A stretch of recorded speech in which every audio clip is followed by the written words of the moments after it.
Good morning, dear faculty members. We will be starting shortly since participants are joining. So at 10:30, I'm expecting to start the session. Am I audible? Yes, sir. Welcome all of you.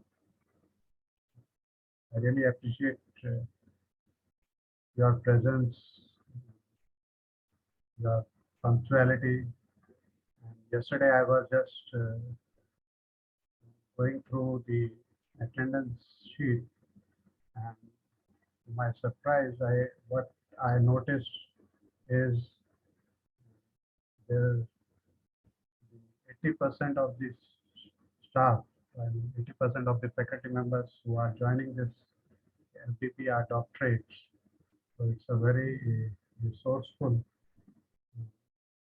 panel, a pool of faculty members. That's so nice to see. Just hold on for some couple of minutes and we'll start at 10:30.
So good morning, faculty members. Good morning to all of you. Yesterday we had a power cut in between during the session. So in such case, please have patience. And it may take some 2 to 3 minutes to get back to get connected. So I'm expecting it today also because in Rajasthan we are facing this frequent power cuts nowadays. So please don't panic and be there and just have patience. And within 2-3 minutes we will be back. Just making up your mind in case it happens because these are things beyond our control.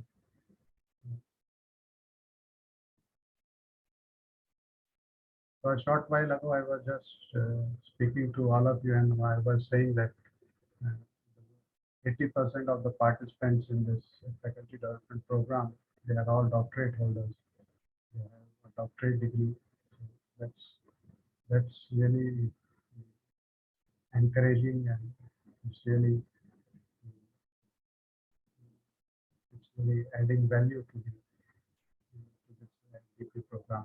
Thank you so much, all of you, for attending and for your participation in this.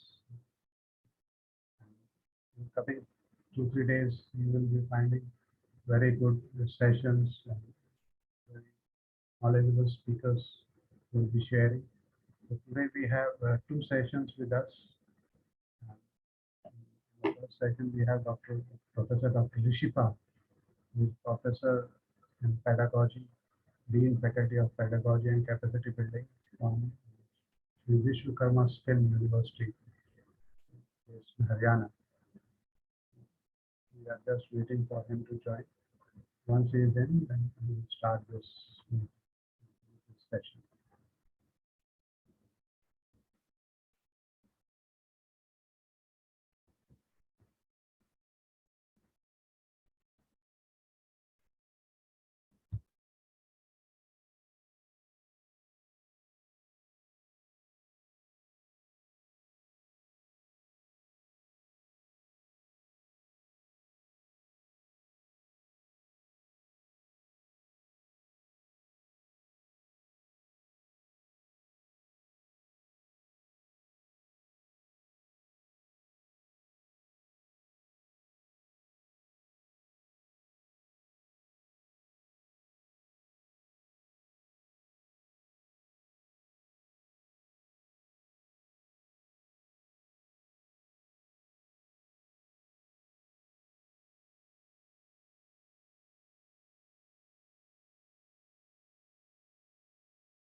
Am I audible?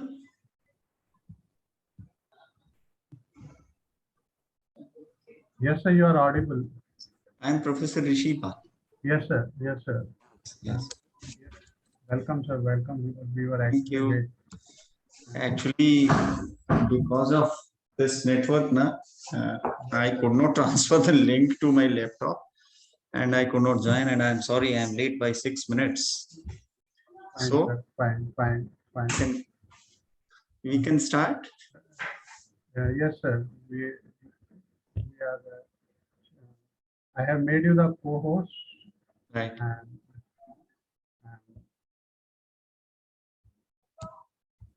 we are just we are starting now, right, sir? Okay. Okay. Okay. Good morning to dear all faculty members.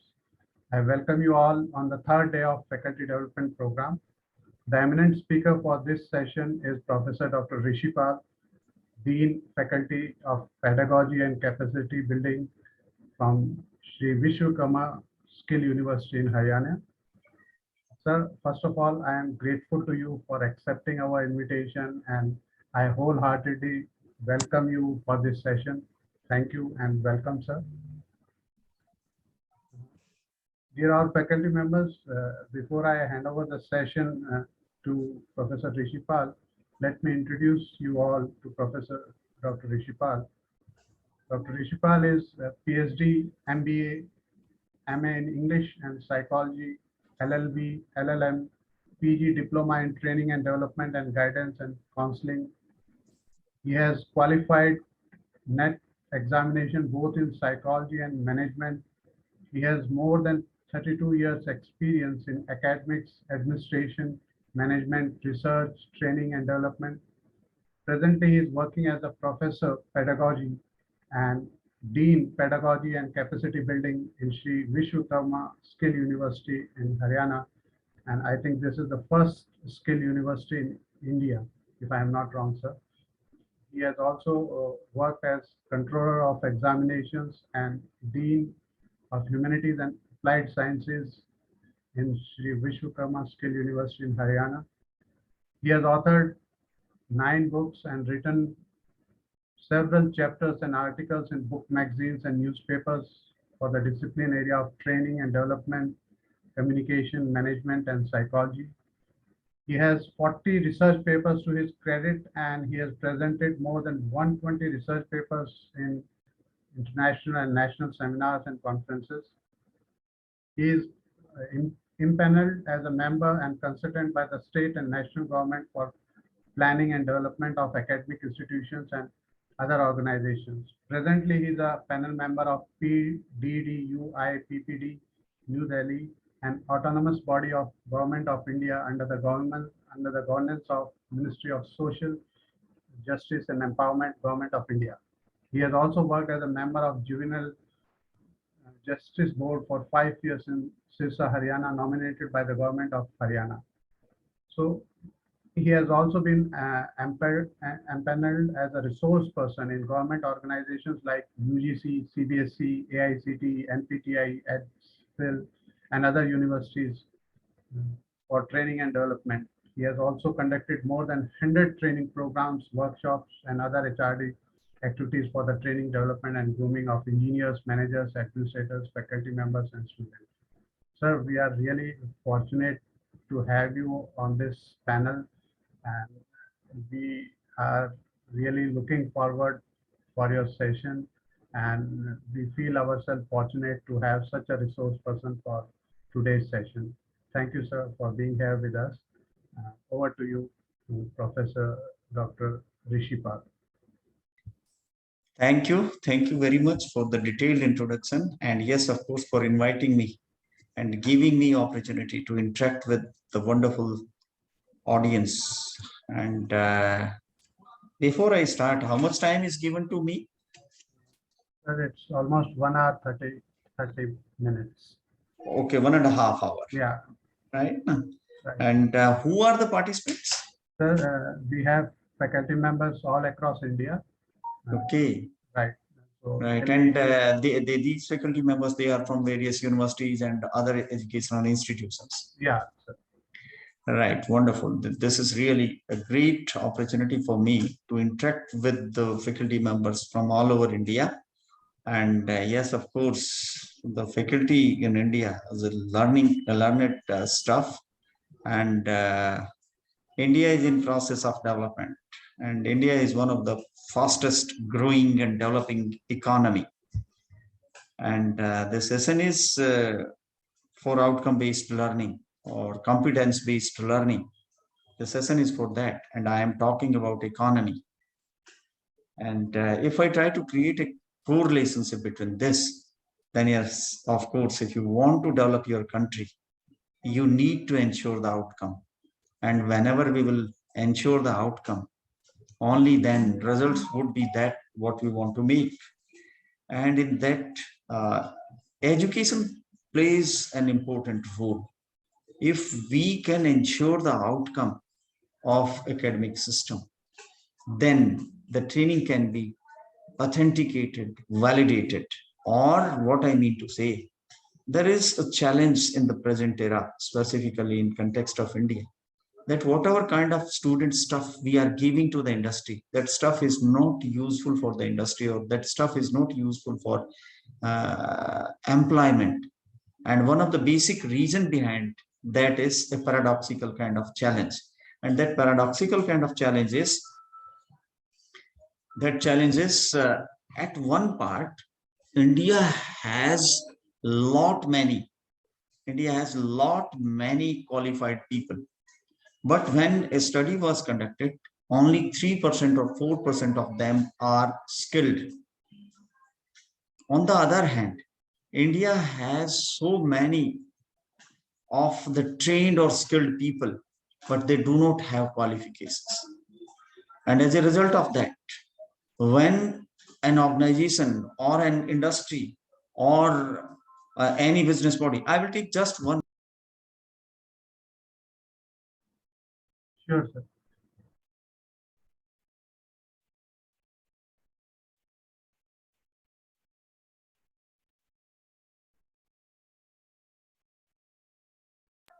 So this paradox is lot many people are there who have got qualification, and on the other hand, those people who are skilled, they do not have qualification, so they cannot get job. And as a result of that, there is crisis of employment. And this concern is not at Indian level only. The study was conducted globally, and it was found that the skill gap is existing everywhere. And a serious brainstorming was done on this aspect, that how we can limit or how we can control this challenge.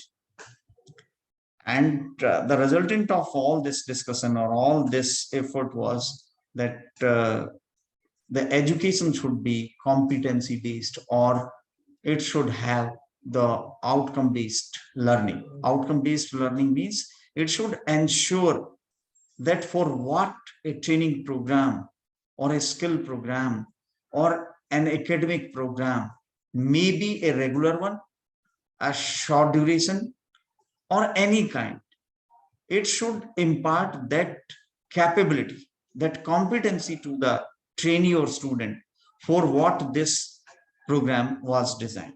So the assignment given to me is to talk about outcome-based education or competency-based education. So to start with, let me connect my slides and then we will start talking about it.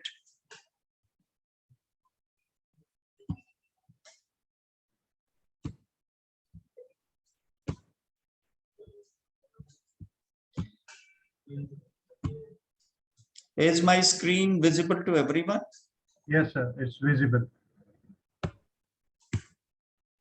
So the topic given to me or assignment given to me is outcome-based education.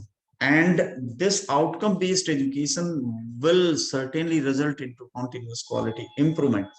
And again, I want to emphasize or underline, quality improvement means for what program has been designed And this can be understood with the help of an example.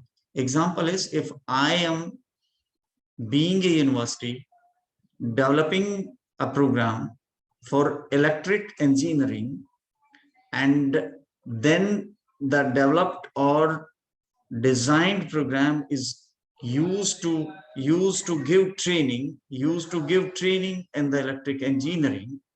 After completion of the program, the student should be capable to perform on the job of electric engineer.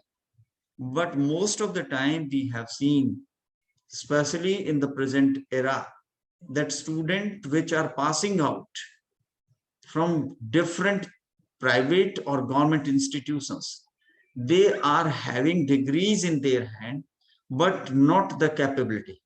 Industry need people, those who can work. And if they cannot work, then their qualification is not useful.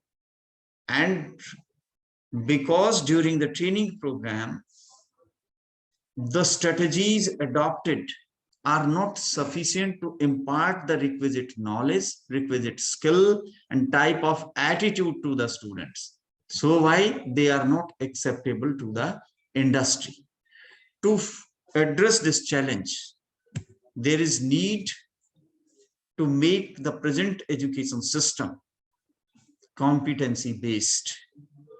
The academic program should bring competency to the professionals, those who are undergoing training as student or trainees.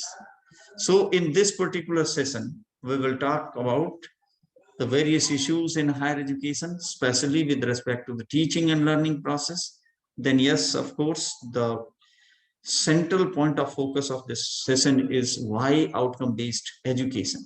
Then what led to start outcome-based education, and then we will discuss in detail about outcome-based education, its various characteristics, its modus operandi, how it can be implemented, or how it can be ensured that outcome has been imparted to the student, and then what are various parameters which needs to be readdressed if you want to reform the present education system or the traditional education system or the ongoing education system into the competence-based education system or learning outcome-based education system. Before we go in detail, let us discuss some of the important points in outcome-based education. The very first is outcome-based education is an educational process.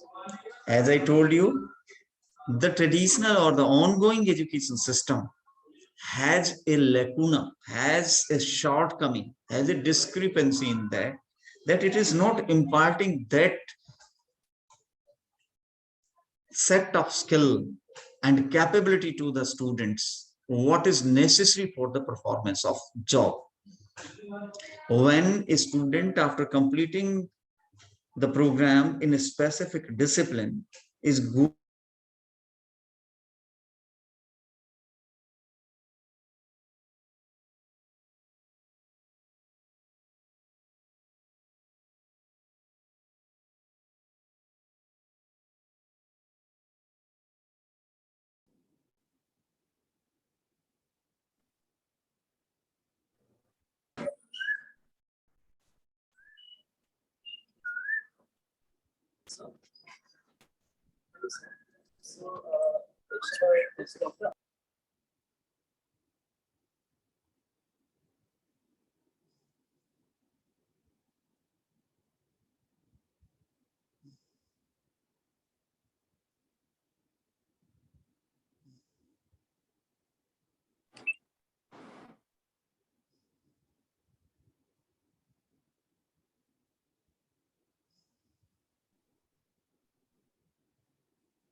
So I think you are muted, sir.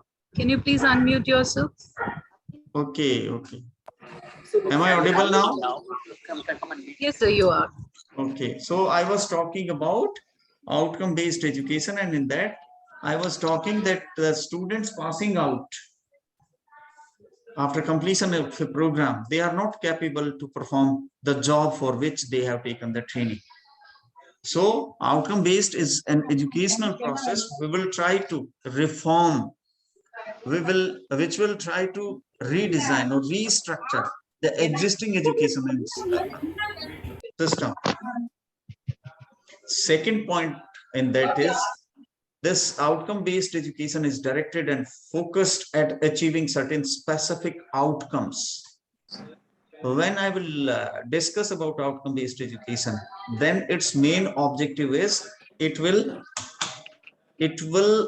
focus on achieving certain outcomes, and those outcomes will be the competencies. So these are some of the major issues, major points in education. Third one is outcomes are the key capabilities and qualities.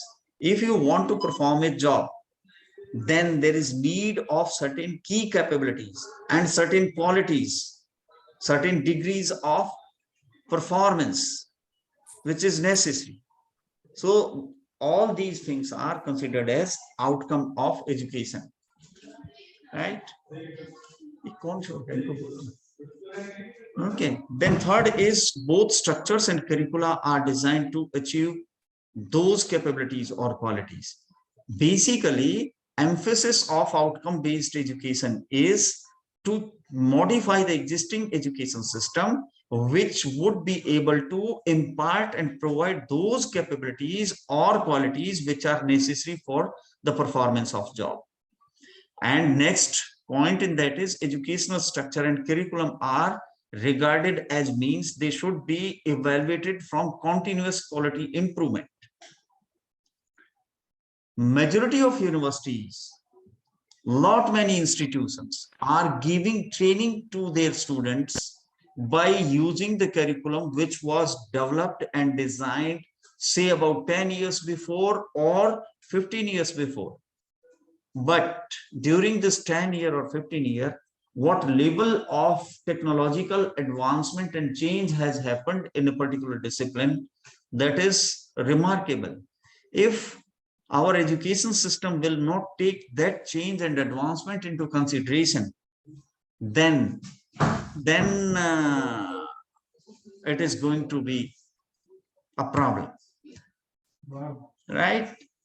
So now coming to the point, that is outcome-based education, an educational process which is based on trying to achieve certain specified outcomes. Specified outcomes means, before I explain further, I want to explain to the participants. If you want to design a curriculum for a program, can you tell me what should be the process? Anyone? And my request that I want to make this session participative. So it would not be me only who will be delivering, rather the participants will also be interacting. So my very first question, if you want to develop or design the curriculum of a program, study program, skill program, training program, then what should be the methodology? Anyone?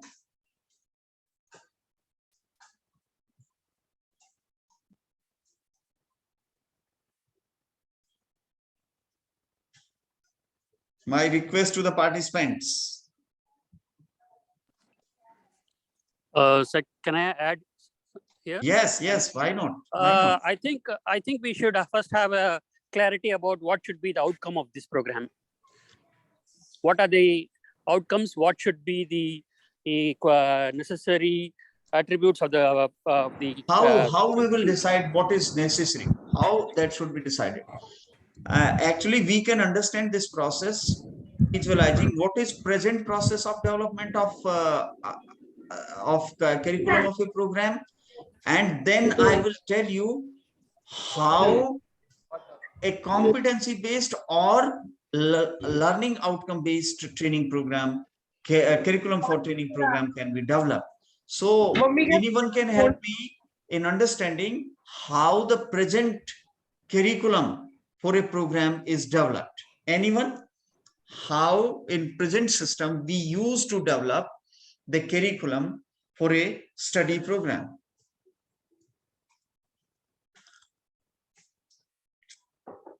Anyone from a university? Anyone educational institution which is autonomous in nature and developing the curriculum?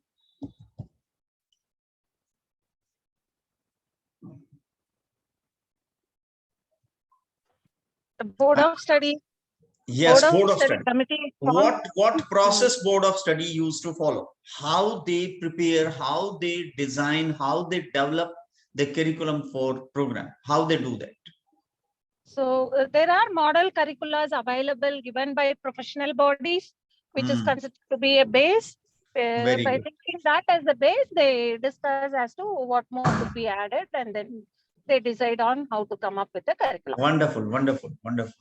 Very good. Who is speaking? May I know? Yeah, this is Dr. Vijaya from SRM Institute of Science and Technology, Katangulathur. Wonderful.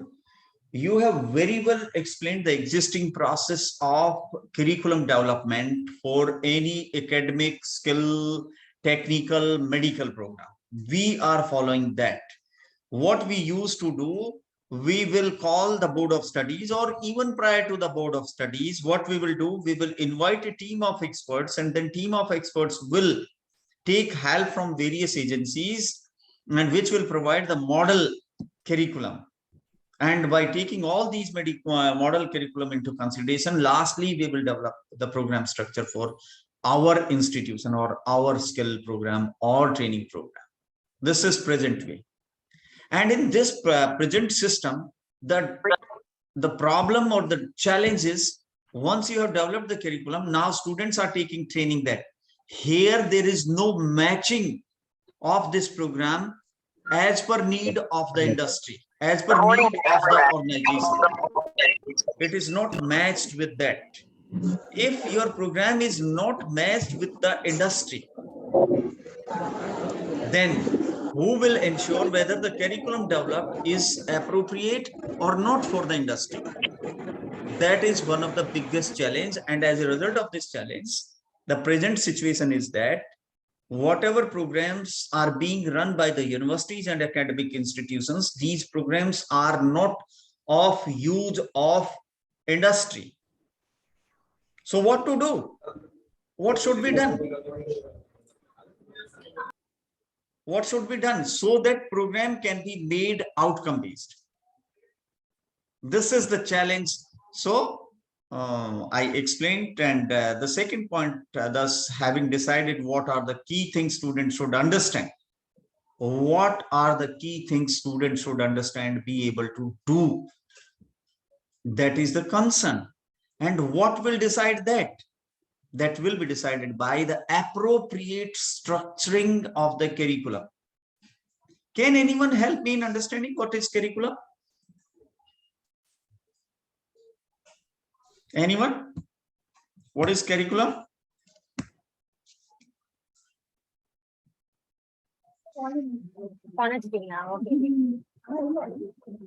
Anyone who can help me in understanding what is curriculum? Suresh ji, Dr. Snehilata, RG, Anamika, Siridharan. Everybody. Many people are present. Please interact. So can you tell me what is curriculum?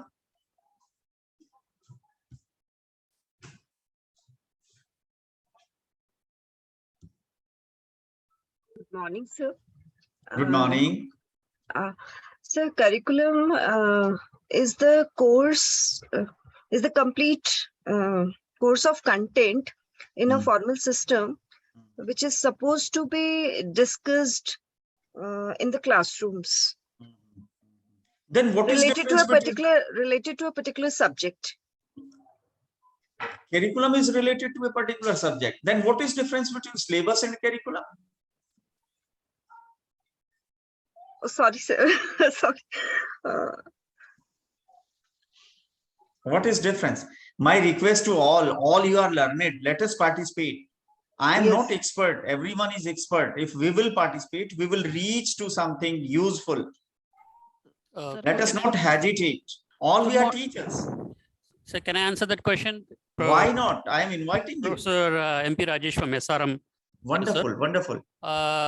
From what I understand, curriculum can be defined as the sequence of courseworks in a program, which have been structured in such a way so that the student can gain proficiency in a particular discipline, so that when they graduate, the courseworks, on the completion of all those courseworks, so that the student can claim that they have proficiency in that particular discipline, and that they can contribute to society. So Wonderful, very good. Definition. Very good. This is really very near to what I was expecting to share with them. Anyone else want to share something about curriculum? During 1.5 hours, I will invite everyone. So please open up, come out, don't hesitate, share, because I am not going to declare that who is right, who is wrong. This is a kind of discussion. So anyone else can talk about or can share, even very nicely it has been shared, and I will conclude it, what actually curriculum is with the help of an example. But even then, anyone want to give any input regarding curriculum?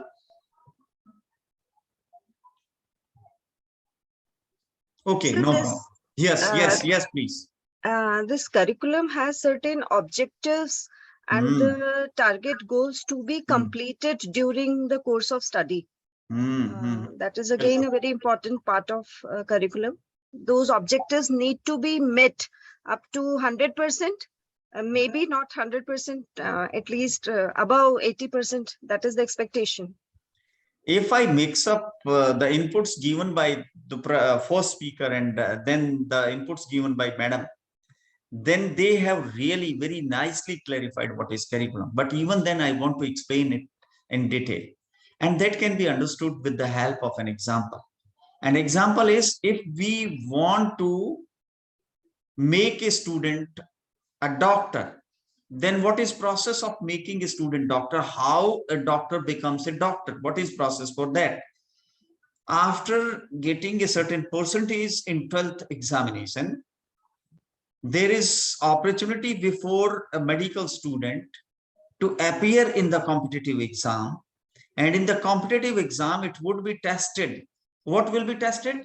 The aptitude, the interest, the competency, because there is need of a prerequisite competency for any training program, any course program. There is need of that. So that competitive exam is a kind of test of competency, test of attitude, test of aptitude, test of interest, test of knowledge.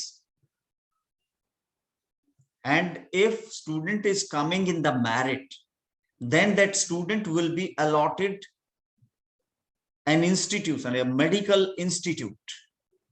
Prior to that, yes, of course, that student had been having qualities, prerequisites, but that student was not or is not a medical professional. So just on the admission, that student is allotted a medical institute, and that medical institute will have a curriculum. That curriculum is each and everything which will be done to that student so that this raw student will become a medical professional.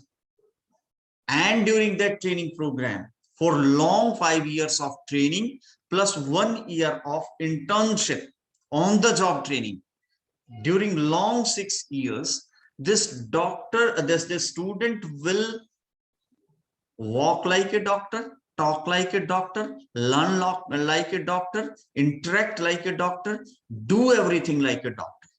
And a team of experts and professionals will keep this student under observation anywhere if this student is going away from.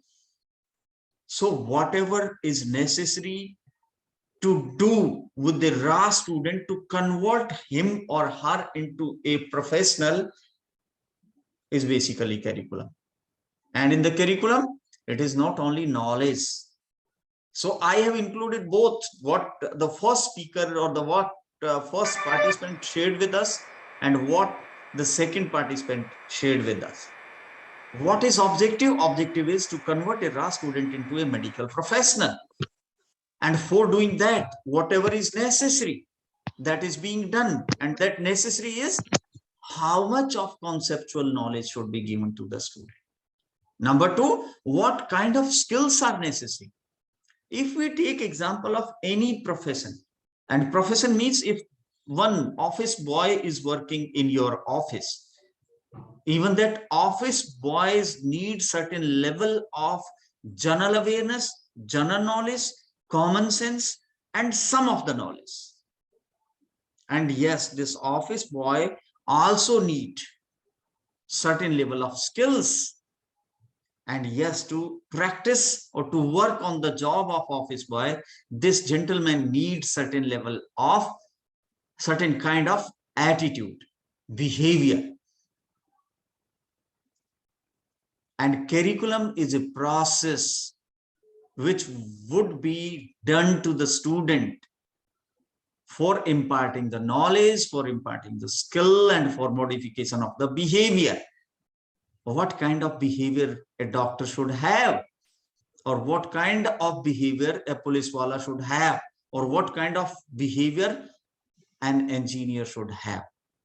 So combination of all these three is necessary for making the professionals. And outcome-based education is process of ensuring that the requisite information has been given to the, or knowledge has been given to the student.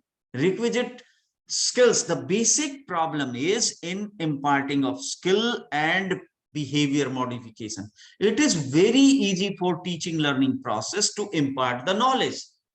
For imparting the knowledge, sometimes it is not mandatory that students should go to the classroom and they should listen to the lecture. If there is any very serious and sincere kind of student is taking help from the online material, from the books or other sources, very well information, knowledge can be acquired, but it is very difficult to get skill. Let us again take example of doctor. It can be very easily understood and learned what different kind of medicines are necessary for treatment of a specific disease. But how to examine the patient is a skill. And if we talk about examination of the patient in the present time, there is enormous intervention of technology, even starting from your stethoscope to the laser machines, to various kind of diagnostic and assessment machines. We have wonderful technology for that. And this technology can be used by understanding the skill, by practicing the skill. So we need to transform our existing educational system into that. And for that, we need outcome-based education. And I have given one definition on your screen that outcome-based education is process that involves the restructuring of curriculum. One of the madam, when she was responding to one of my questions, she told us that the model agencies used to give you the model curriculum. And sometimes these model agencies might have conducted their survey for development of that model curriculum, say about 5 years before. If that model curriculum was developed about 5 years before, then how it can be useful in the present day? So I will tell you what should be the modus operandi for that. But before that, if you want to really make your academic process outcome based or competency based, then you need to work on your curriculum. And yes, you need to rework, redesign your assessment and reporting practices in education to reflect achievement of high order learning. Presently, if you will interview or conduct a selection test for the position of mechanical engineer, and you are asking certain mechanical concept, mechanical skill oriented concepts, or you are asking student to design a particular metallic piece with the help of CNC machine, the student will feel handicapped. Reason being, in the present technical, medical, or academic institutions, many emphasis is given on the development of conceptual knowledge or theoretical knowledge of student. But possibility, there is nothing problem with the design of the curriculum. The curriculums have been designed very nicely. The problem is the skill is not imparted by the trained people. How we can convert a metallic piece by using different kind of machines in a typical type of metal design. Labs are there. Even students are sent for internship for long 6 months, and some of the institutions or universities are sending their students for 1 year. But the problem is that students are not seriously and sincere, and institute is not ensuring that yes, student is going for the practical training, student is going for the on-the-job training or internship training. Most of the time, student is going to the industrial organizations and registering and enrolling themselves for the training programs. And both the educational is all, not both, all the student, the teaching faculty, the university or educational institutions and industry, they are not very serious. They are taking the training part very lightly. And this is basically the tragedy. When student will pass out, student has to perform technically in the industry, because industry will ask for the skills and technicalities, whereas student has been given the theoretical knowledge only. So outcome-based education will redesign the curriculum, redesign the assessment process, and yes, redesign the reporting system, and will give ample opportunities for practicing in a different way, so that the outcome means which skill should the student be having after completion of the program. So this is outcome based education. Now, before I speak much about it, let us first try to understand what is present scenario in this area. What is status? If we talk about the current curriculum, whatever was shared by one madam, that the process is bringing some model curriculum and then working on them and then developing and devising them. This is not the right way. How then curriculum can be developed? The process is different. I will explain that. Second point, what I have taken in the current scenario is the curriculums are prescribed and essentially rigid structure. It is prescribed and sometimes it is obsolete. It was developed, say, about 10 years before, and it is rigid. Institute, teaching community, student, no one is ready to change it. Even many changes have happened. And the third issue, or the third element in that, is specified content and proportions. What kind of specified content is necessary and in what proportion? And the fourth point is, there is very little scope of flexibility.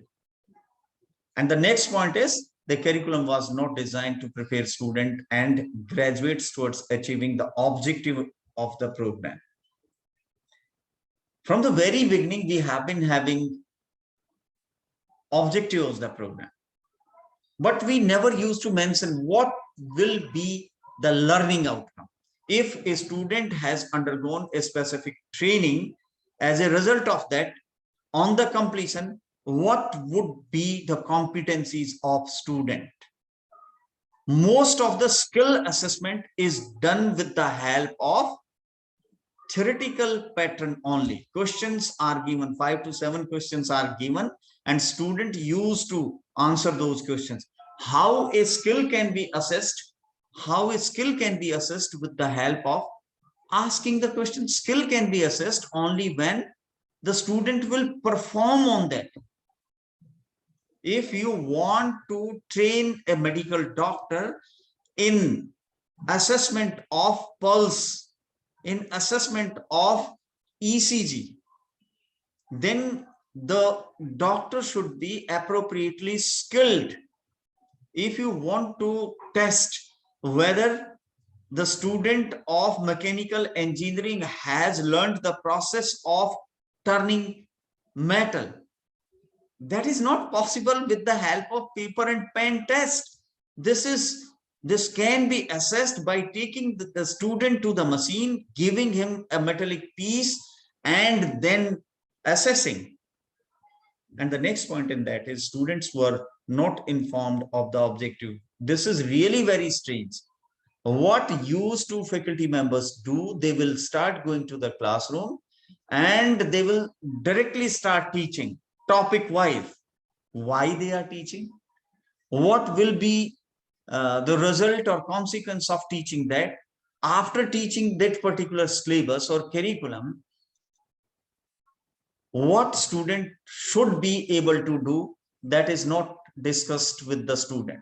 And as a result of that, there is something, a kind of monotonous and boredom involving and a mechanized kind of teaching learning process. Teacher is coming in the classroom and delivering the lecture without giving concern whether students are participating, listening or not, or without sharing, I am delivering so and so lecture, I am presenting so and so topic, I am demonstrating so and so skill, and why I am doing that. So to address all the challenges, this particular new strategy of competency-based learning and outcome-based learning was introduced. And in that, what should be done? Number one, the curriculum should be redesigned. And how curriculum should be redesigned? Curriculum should not be designed by sitting in the conference room of any university or educational institution. Curriculum should be designed. We should visit various jobs for which we want to develop a program. We should visit those jobs. Visiting the jobs means you take example of any job. Now I want to ask to the participant, if you want to develop a program for teachers training, then what are various job roles? What are various set of duties, responsibilities, assignments, activities, tasks, or works required to be accomplished by a teacher? Can you tell me? If you want to develop a training program to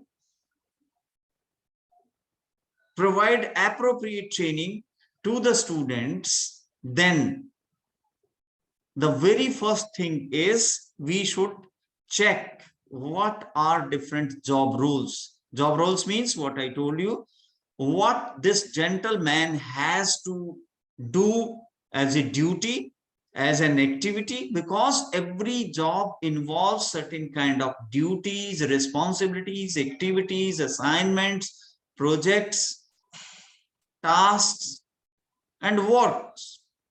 So what are all those? All these different assignments of a job are known as job roles. So we will visit the job, and after visiting means we will examine the job, and after examining we will prepare a list of the job roles. And after preparing the job roles, and how we can do that? It cannot be done by sitting in the university conference room. There is need for the team which is developing the curriculum to visit the site of job with the team of experts. And the team of experts should include the academic part and its technical part. If you are developing a program for medical course, then the professors working in or the teachers working in the medical institutions, as well as the doctors which are practicing in the hospitals.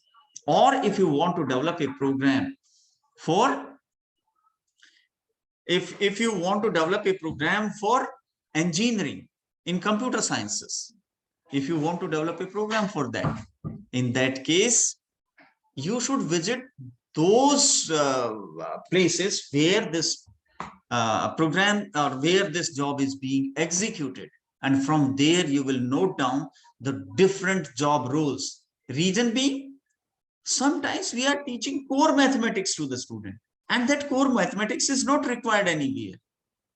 But we are wasting a lot of time in that, in the engineering. Our computer students, our computer engineers, if they are working in the software side, then they need to learn how to develop the software and how to use the software. And if in case of you want to modify the software, then what to do with it. That kind of training should be given to the student. If you want to develop a mechanical engineer, then various kind of machining, production, and other processes. So identifying the job, then enlisting the job roles which are necessary to accomplish that job.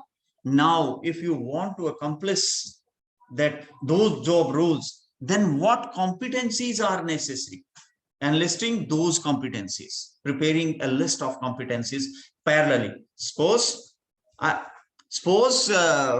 we have to develop a program for mechanical engineer. So if I say mechanical engineer, there is a huge list of jobs for mechanical engineer, huge list of jobs. And if I am saying huge list of jobs, you visit all the jobs. Among all these different jobs, how many of participants are from mechanical engineering or engineering side?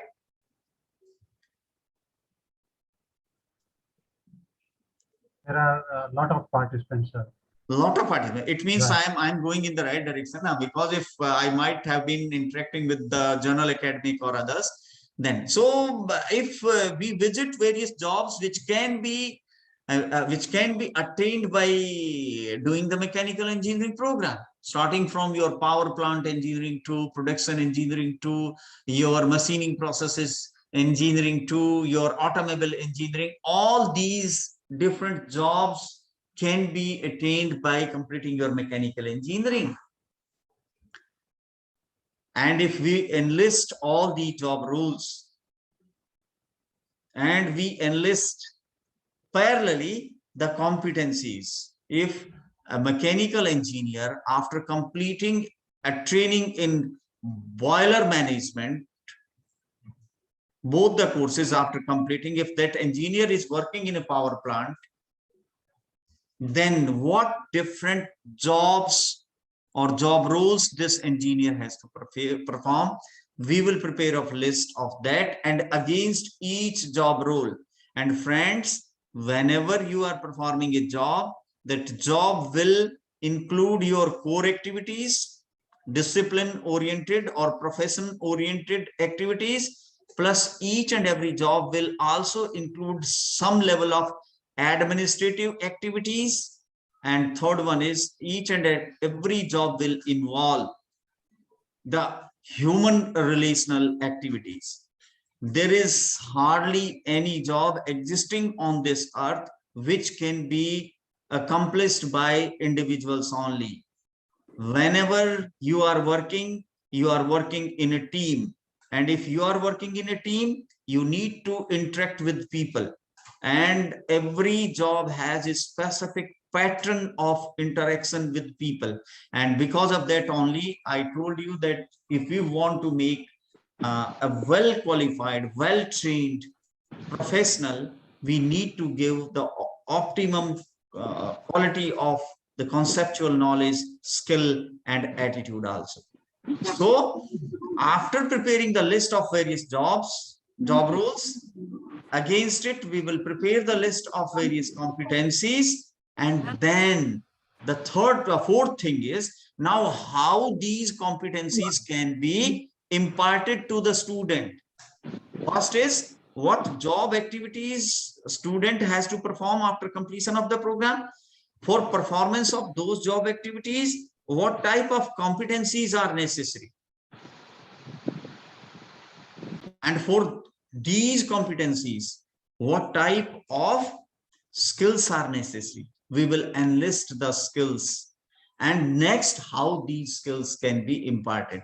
If you will go through my screen, the very first point is delivery method. Majority time, among medical institutions, among technical institutions, among skill institutions, any other kind of institutions, the most appropriate method, or sorry, the most popular or frequently used method of delivery is lecture only. And as a result of that, most of the time we are not imparting the skills. So first thing is to develop and design the curriculum, as I told you. Second is how the competencies can be imparted.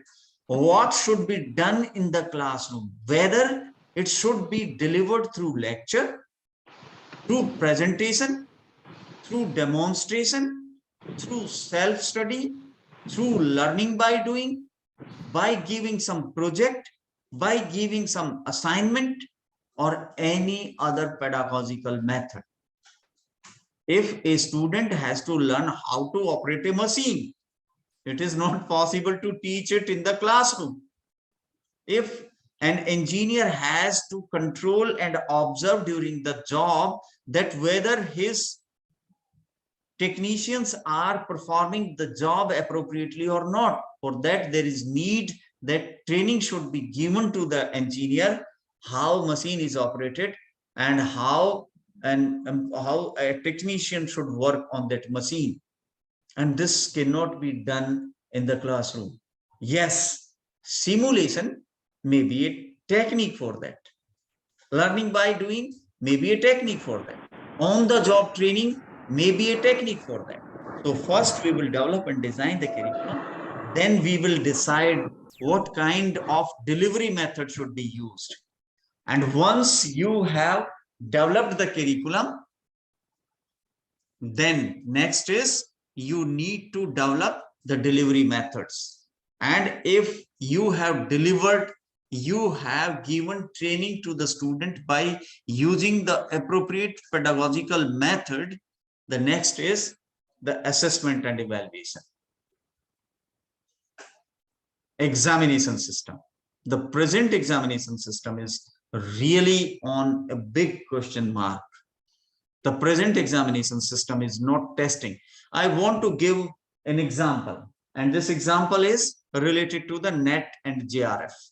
After completion of PG program, in general subjects like the subjects from management, humanities, social sciences, general sciences, applied sciences, and other field areas, discipline areas, there are testing agencies which are conducting examination of NET and JRF.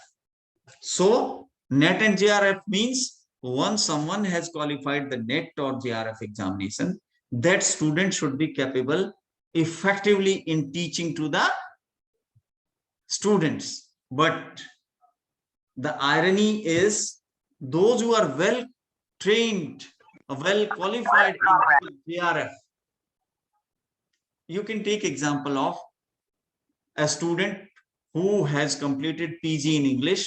After completion of PG in English, the student has qualified the NET and JRF, and now the student has got job of a teacher and student is going to the classroom, but without any support, if the student is asked to deliver in the class on a topic, sometimes you will find the student has done PG in the English and qualified NET, but not capable to speak even 4 or 5 lines in the classroom. And it is not English only. It is related to any technical, non-technical, medical, or any other kind of social sciences subjects, for everything. It means whatever kind of test we conducted, that was not appropriate. Similarly, in our education system, Simply we have divided 30 marks internal, 70 marks external. And in the 70 marks external, 30 marks internal, student used to take them very casually. ये तो हमें मिल ही जाएंगे. We can get very easily these marks. As far as external is concerned, again, it is a paper pencil test. And paper pencil test for awarding the qualification in the skill or technical education. How it is possible? And then next, what are requirements? How it can be modified?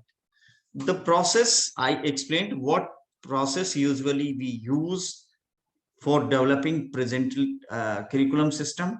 And I told you how an outcome-based program curriculum can be developed. If you want to make it outcome-based, then visit the job, enlist the job roles, prepare a parallel list of competencies and how these competencies can be imparted, what kind of skills should be given to the student so that student will become competent, and how these skills should be imparted. And after handing over the school skills, then how the students should be assessed, tested, so that it can ensure that the knowledge, skill, and attitude has been imparted to the student. So this is requirement. And in that, now approach, modify the existing curriculum, revise the course content. Here I want to differentiate between curriculum and syllabus. Curriculum, I told you, that set of everything which is necessary to convert a raw student into a professional, and that professional may be a scientist, that professional may be a doctor, that professional may be an engineer or specific. And if I am saying doctor, then in the doctor, n number of specializations are there. If I am talking about engineer, n number of branches of engineering are there. If I am talking about scientist, then in each and every discipline there are scientists. So once I am talking about scientists, then it is not possible to develop a single program which is appropriate for all different kind of scientists. And if I'm talking about a doctor, if I talk about a doctor who is treating the cancer, in the cancer itself, in the TB itself, there are different type of TBs. And for each different type of TB, there is a different specialist. So curriculum, and then what is syllabus? Syllabus is the content of a subject. And content of a subject is the blending of knowledge, skill, and behavioral part. And once you have modified the curriculum, you have revised the content of and the structure, then please identify the appropriate and innovative methodology for delivery. We should be very much concerned how or what I should do in the classroom, so that if I'm going to teach a topic of theory, student will grasp it. If I'm going to impart a skill to the student, student will attain and acquire that skill. If I'm going to work on the behavior of the student, then I would be able, or the teacher would be able to modify the behavior. And for doing that, there are different delivery methods. We need to work on them. And then if we have developed appropriate curriculum by devising the right content, and content I told you, the conceptual, skill, and behavioral, all is well appropriately blended, which is necessary for the performance of on a profession.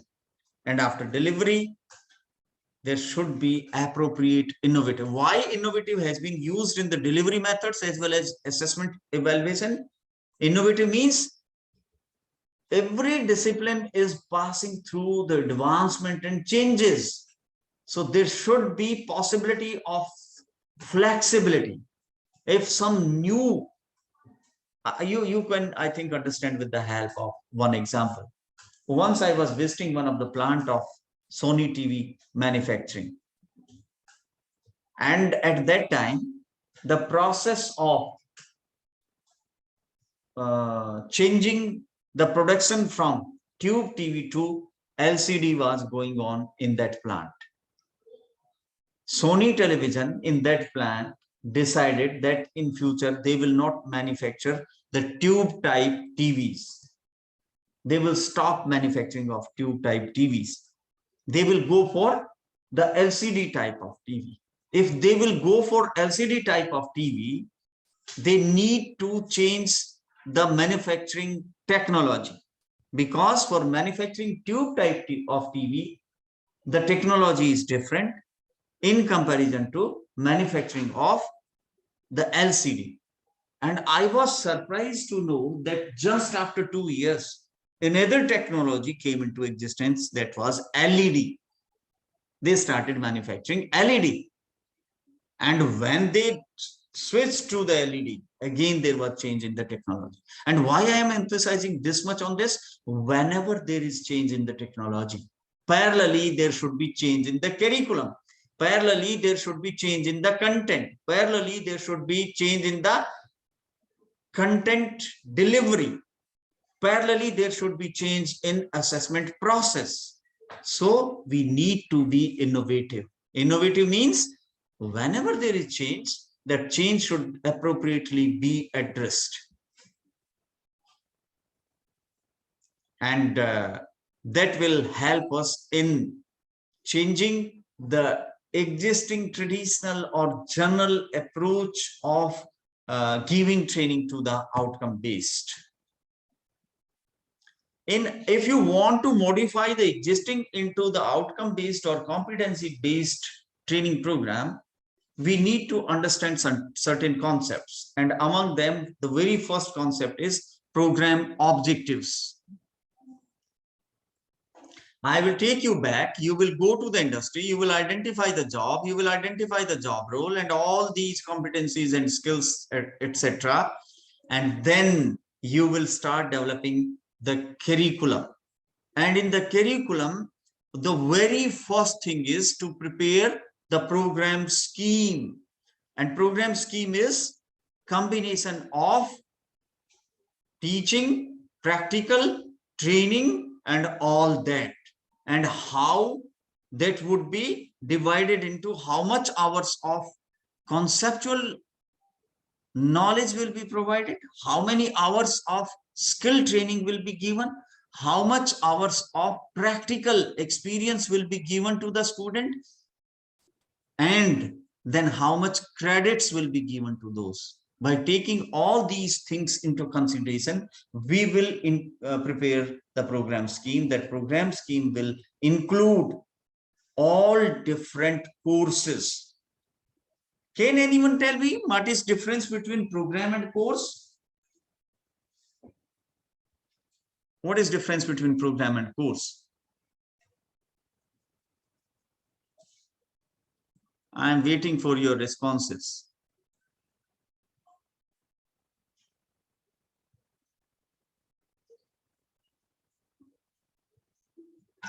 Is anyone listening to me? Sir, course is a part of the program, sir. Yes, very good. And program is? Program is a combination of many courses. Like Wonderful, wonderful. Collection of all the courses put together which the candidate undergoes during the program. Yes. Wonderful, wonderful. Both the participants have very well explained.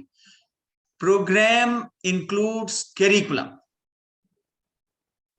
Course includes syllabus. Syllabus is part of a course. Course is subject. Sum total of all different courses. And what is included in the courses? The theoretical part or theoretical content, skill content, what training, and yes, behavioral modification. A combination of all that is included in the different courses, and sum total of all the courses will become curriculum, and whatever curriculum developed or to be delivered is a program. So every program should have a program scheme, and that program scheme should be mentioned with the program objective. What are objectives required to be attained, or by giving training or by imparting training as a result of a developed and designed program, what objectives university want to achieve. These are the program objectives, and these program objectives are the broad statements that describe the career and professional accomplishment that the program is preparing for the graduates. These are the broad goals. So the very first concept is program objective. So when you will develop the outcome based or competency based curriculum, you will clearly, and most of the time, do you know how we are preparing the program objective? What we will do, we will go to 3 or 4 or 5 different already developed curriculums, and from there we will copy them and paste them. Please do not do that. Again, I want to tell you, whatever jobs you have visited, during the visit, note down why we are developing this study program. Reply to that.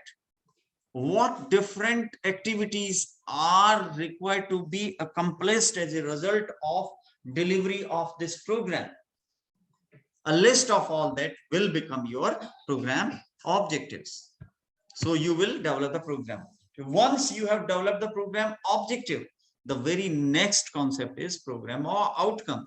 Program outcome means program objective is always a plan.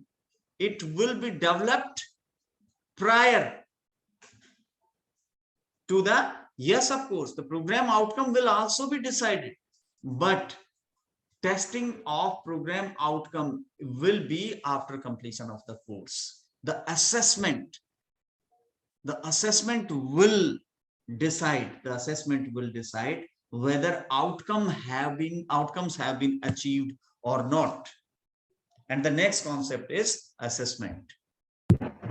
You developed the program scheme, and with this you develop the program objectives, and with that you develop the program outcomes. Now there is need whether outcomes have been handed over to the students or have been given to the students or not. That can be accomplished with the help of assessment process.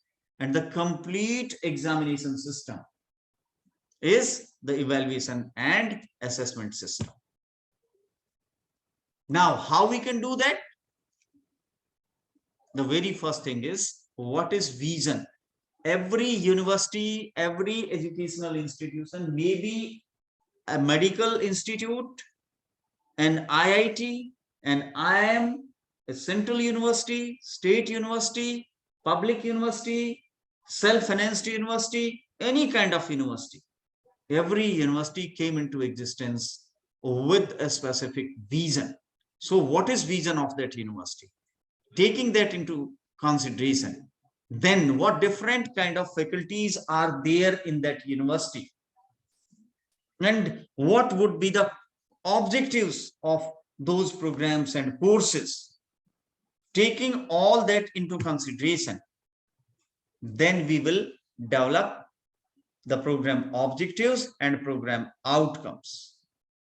And program objective means, in the beginning, you will give a brief introduction to the course. After giving the brief introduction, you will develop the program scheme. And in the program scheme, you will include all the courses. And after inclusion of all that, then underneath that table of program scheme, you will write down the program objectives and program outcomes. And after writing the program objectives and outcomes, you will include the different courses one by one. And once you want to include the program course outcomes, there is need to again describe the course objectives, why this subject has been included in the program. And then yes, next is what would be outcome of teaching or training by using this program. That will be decided. That will be decided, right? Now, how learning outcome can be developed? Specify what learners' new behaviors will be after learning the experience. This is something very, very awkward kind of language. What is meaning of behavior with the learning experience? Every training will result into modification of behavior. And what is behavior? The set of all the actions and reactions. What is a job? The job is a set of actions to be accomplished by an individual while working on a position in the organization. Set of all the actions. Set of action means prior to the medical training, student was not capable to inject the medicine in. Now the learning has resulted into a new behavior, the learning experience.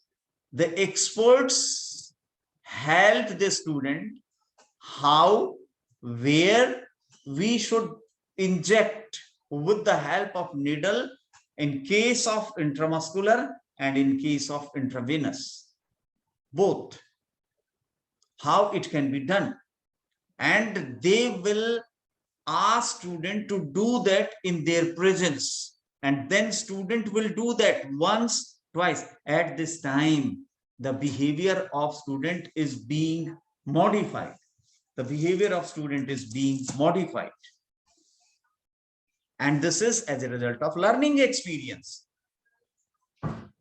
So without specifying what learners' new behaviors, if we want to develop a program for hairdresser, if we want to develop a program for a plumber, if we want to develop a program for missile technologist, what that person will be doing there, that doing is a kind of modification in the behavior, and that should result as a consequence of learning experience. So how behavior is to be modified. Then second one is what level of knowledge is necessary. You take example of the job of a judge. All different type of cases, the cases related to the murder, the cases related to the political governance, the cases related to the cyber crimes, the cases related to the social evils, all different kind of cases are coming to the court. If someday you will sit with the judge of a Supreme Court, it needs a versatile, a very comprehensive kind of knowledge, because in execution of a crime, what kind of strategy has been used, the judge has to understand all that. So what type of skills, what type of knowledge is necessary for the job of a judge or for the job of a missile technologist, and what type of skills are necessary, because this gentleman judge has to deal with the criminals, and this is really a human relational related job role.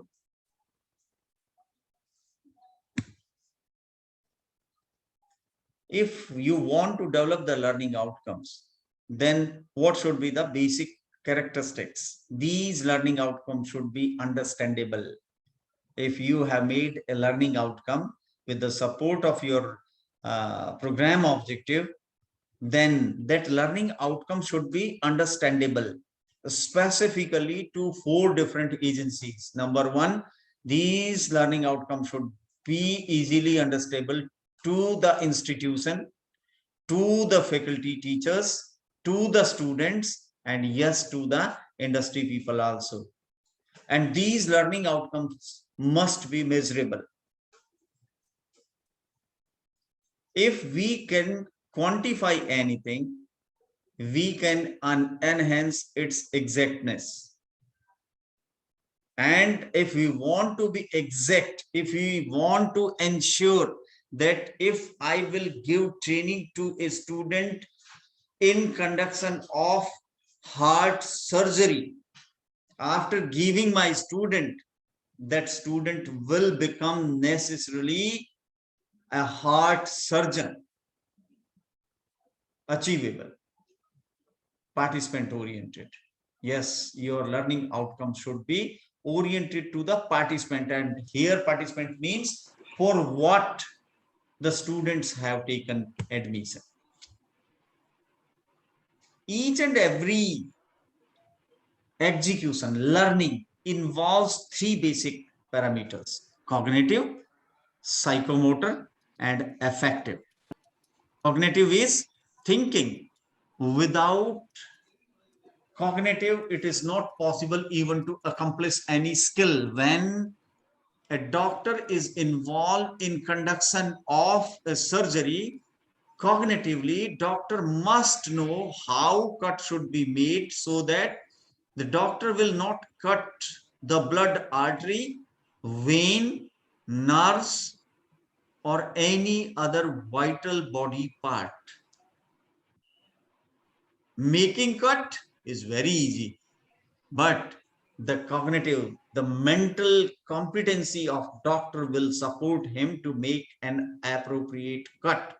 And this cut will be made by using the psychomotor capability. Psychomotor means when your mental processes and physical body is simultaneously accomplishing an assignment.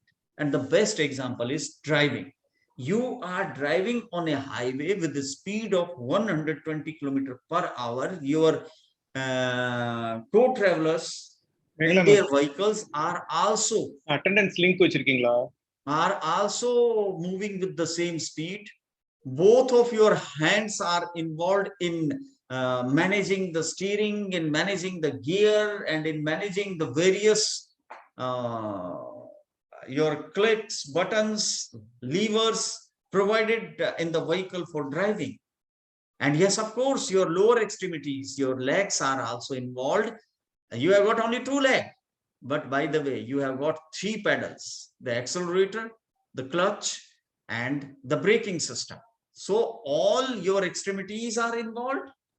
And yes, mentally, at a speed of 120 kilometers with your co-travelers with the same speed, you have to decide when to overtake, how to overtake, where to brake, where not to brake, where to reduce down.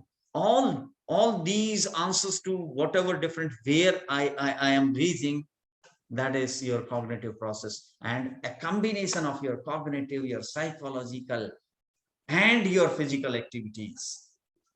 And yes, what kind of behavior you should have. You cannot sleep during driving. You cannot be very rude to the co-travelers. You should give space to the people so that they can overpass you. So while developing the learning outcomes, you must take these factors into consideration. Already I have told you. Now I will, yes, why we are doing, why we are worried about outcome-based education. Actually, as I told you in the beginning itself, that this was not concern of Indian governance only. It was concern at international level. And our NBA accreditation was recognized by the international body. Suppose one of our students, after completing program in engineering, want to go America, Australia, or any other country and want to get job, then there should be standardization, and this standardization is possible with the help of by making the academic programs or training programs outcome based. And yes, if you want to get your institution accredited internationally, nationally, then there is need for that. And for that, there was one Washington Accord, and number of countries participated. Later on, India also become part of that, and we signed it. And after signing, now we are in process of making our programs outcome based. And what different key questions we use to address by outcome based education is, what do you want the student to have or able to do? The outcome based program or the outcome based learning programs will exactly reply to the question what we want to do with students, so that they would be able to do what is necessary to be done at the job. And second question will be addressed, how can you best help students achieve it? Only outcome based or competency based education system can help student to acquire it, to achieve it. And next one is, how will you know what they have achieved? If really you have developed an appropriate assessment system, you would be able to assess whether they have achieved for what training was given or not. And next one is, how do you close the loop? So these are some more questions. Actually, this process is a very comprehensive process. It is not possible to complete it within 1.5 hours. I tried my best to deliver. Now I am waiting for some of the questions for the next 4 minutes, so that I can address if there is any doubt, any clarification required, or if anyone want to give any input, and if there is any challenge, please. This house is open to ask questions.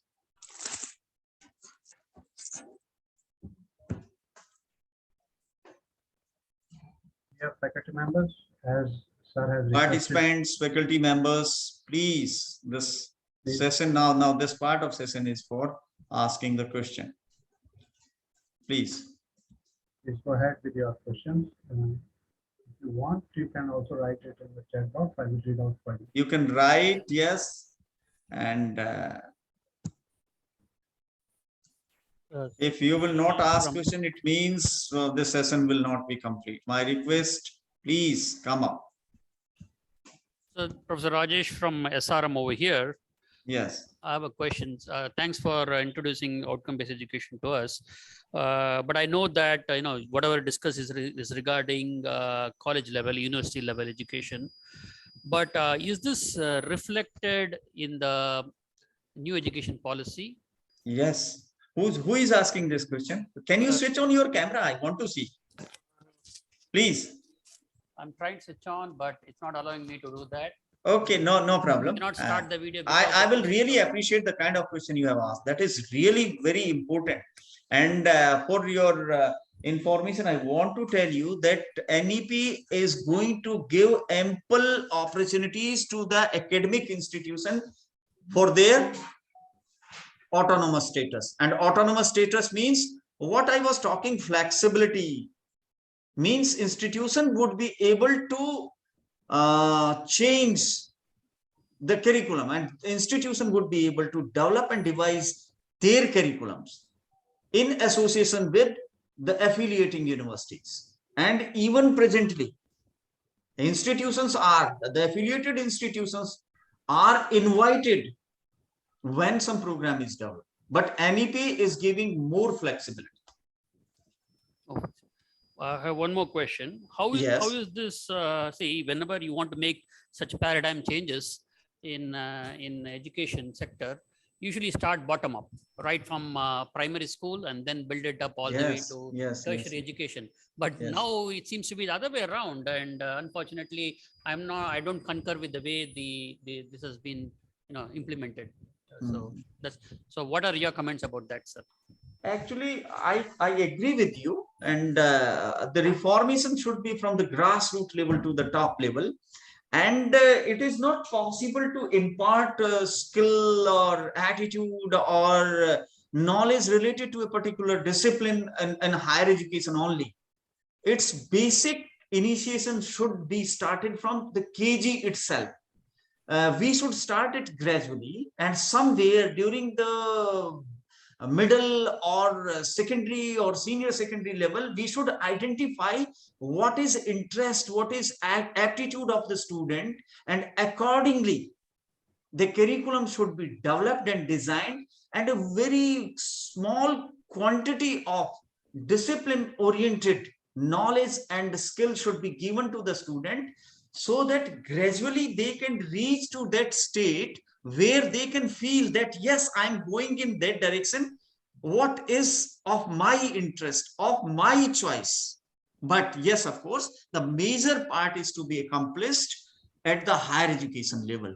And if I talk about India, if I go through the different national education policies, starting from the Kothari Commission to the present, and what kind of cultural, social, and our economic conditions, if I take all these things into consideration, then whatever is approach, I'm happy with that. Reason being, we have not been very rich in our past, but we have made a remarkable development during after our independence. And this new education policy is not outcome of something governance and a political thought.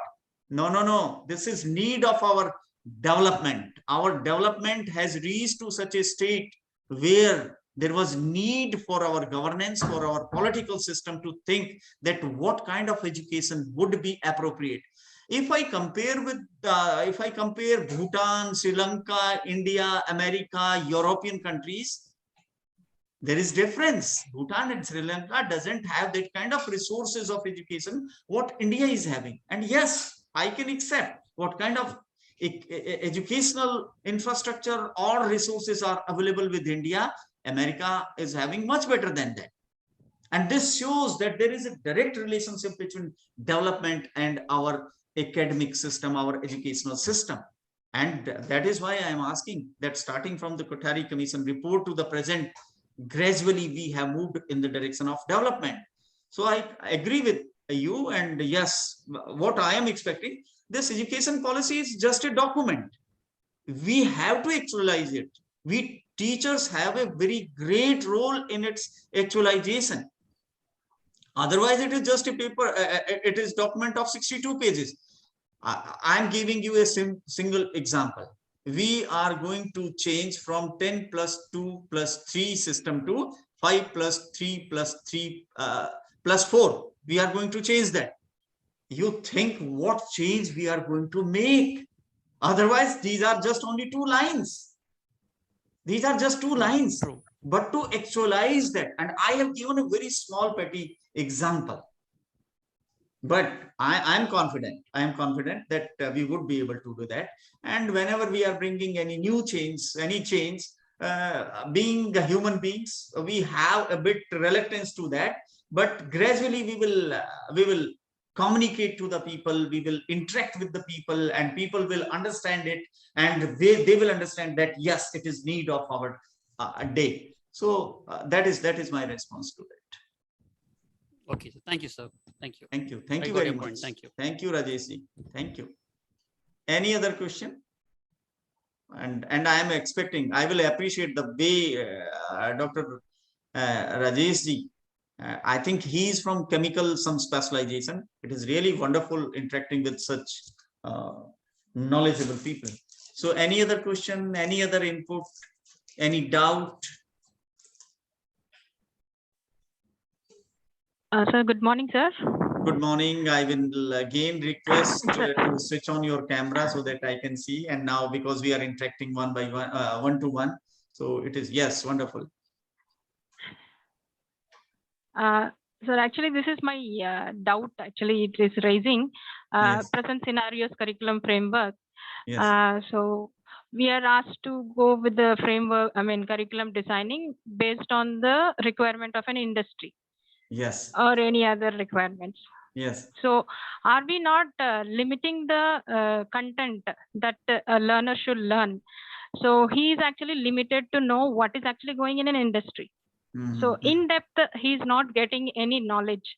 Respective to any discipline. Yes. So we are limiting the contents that he is required to learn. Actually, So are we not going for your question is really genuine. Your question is really genuine, and we can divide our complete education system into two parts, or rather three parts. Yes. The first part is those who want to acquire education or skill for the sake of livelihood. They should not be emphasized to give the non-required kind of education and skills to them. They should undergo the skill. Suppose someone want to start a motor garage and he is not interested for much detail about discipline. So that kind of training should be given to this gentleman so that he can start his livelihood or he can start his business. First. Second, those who want to really be acquainted with the discipline, then programs should be designed accordingly. Third, those who want to go for research R&D, yes, they should have the most comprehensive and detailed knowledge. So I agree with you, but those who are not interested for detailed knowledge, they should not be pressurized to acquire knowledge which is not necessary. That is my response, what you are asking. And NEP has tried. NEP, if we would be able to implement it appropriately, it will give chance. If you want student want to drop down after first year, if student is happy, whatever knowledge and skill I have acquired in the first year, that is sufficient to run my livelihood, to run my family. I do not want to continue my education. I want to drop down. Then student can go and start working. But some student want to continue. Then NEP has given the multiple entry and exit. So what you are asking, my response is, we should develop and design study programs accordingly. Sure. Thank you. Thank you. And really, it is a very good question. Any other question? Sir, and you have articulated that very well, sir. The way you explained as to how he can drop the courses or pick up courses based on the requirement. The way you have articulated is excellent, sir. Thank you. Thank you very much. Any other participant? I will feel happy if you will ask, if you will raise any other doubt, any input, please.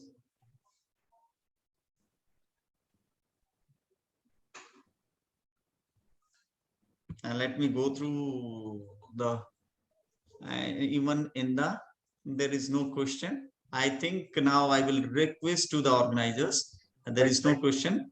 And before I close, I convey my heartfelt thanks to the Vice Chancellor of University, to the organizing team, especially to Mukesh ji.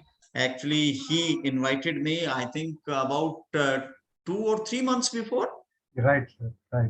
And what I am thinking that he attended my program somewhere and he decided to invite me. I'm really thankful to you. I'm thankful to all the participants for patient listening and learning. And yes, of course, it was opportunity for me also to learn and to interact with such a wonderful audience, to such a wonderful set of participants. So thank you very much. Thank you, sir. Thank you so much for taking out your valuable time and sharing your experience and your knowledge with us.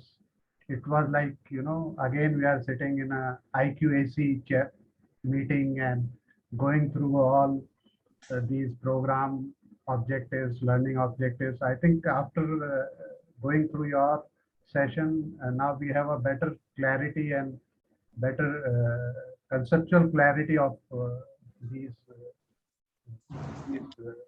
topics. Thank you, sir. Thank you for joining us. Thank you so much. Thank you. Thank you, everyone. Thank you. And have a wonderful day. Thank you, sir. Thank you so much. So, dear participants, we are calling off for this session now. We'll be meeting again at 1:30 p.m. with another session by Ms. Arvinder Kaur. So let's meet again at 1:30 p.m. Thank you all of you for joining. Thank you so much. can leave the meeting now, and we shall meet again at 1:30 p.m.